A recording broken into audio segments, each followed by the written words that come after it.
নমস্কার, এই ব্লগটা একটু দেরিতেই এলো, তবে হ্যাঁ, এটা ছিল আমাদের তিনচুলেতে লাস্ট ডে। আর আমরা সেদিনকে সকালবেলা ব্রেকফাস্ট করেই বেরিয়ে পড়েছিলাম। আর বেরোনোর পরপরই দেখছি আকাশ একটু পরিষ্কার হচ্ছে আর কি। তাও কিছু করার নেই, আমাদের বেরোতেই হবে দার্জিলিংয়ের উদ্দেশ্যে। আর কাঞ্চনজঙ্ঘা দেখা এত সহজে পাবো না সেটাও জানি। তো যাই হোক, যেতে যেতেই আমাদের সাইট সিনেই পড়েছিল লামাহাটা পাইন ফরেস্ট। তো এইখানে গেছি, আর জায়গাটা খুব সুন্দরভাবে সাজানো, কিন্তু ওপরে উঠে লেক দেখার মতো ক্ষমতা আমার ছিল না। তবে যাই হোক, ভালো লেগেছে জায়গাটা, ভীষণ সুন্দর। প্রাকৃতিক দৃশ্যটা দেখার জন্যই তো পাহাড়ে যাওয়া, আর সেটা যথেষ্টভাবেই উপভোগ করেছি।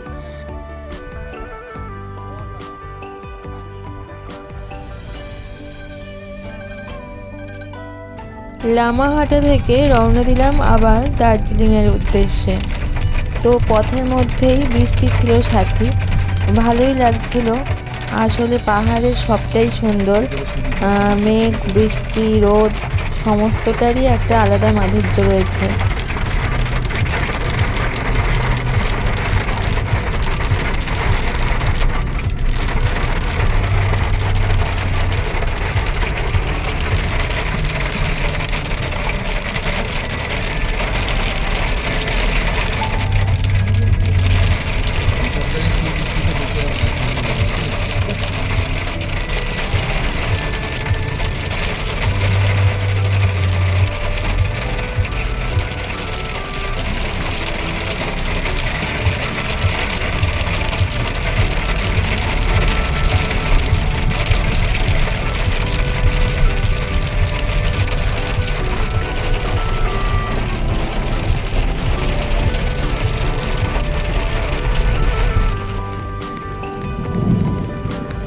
পৌঁছে গেলাম ঘুম মনেস্ট্রিতে।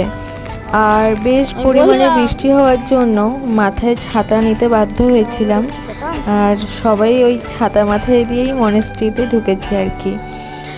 যাই হোক, একটা শান্ত পরিবেশ, দেখতে ভালোই লাগছিল। ভেতরে ঢুকলাম,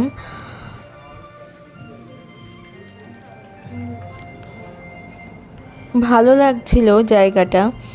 হয়তো বৃষ্টি না পড়লে আর একটু বেশি সময় কাটাতে পারতাম জায়গাটায়, কিন্তু কিছুই করার নেই, আমাদের দার্জিলিং যেতে হবে। আর বেশ সেদিনকে বৃষ্টিটাও বাঁধ সাধছিলই বলা যায়। যাই হোক, সেখান থেকে বেরিয়ে পড়লাম আবারও দার্জিলিংয়ের উদ্দেশ্যে।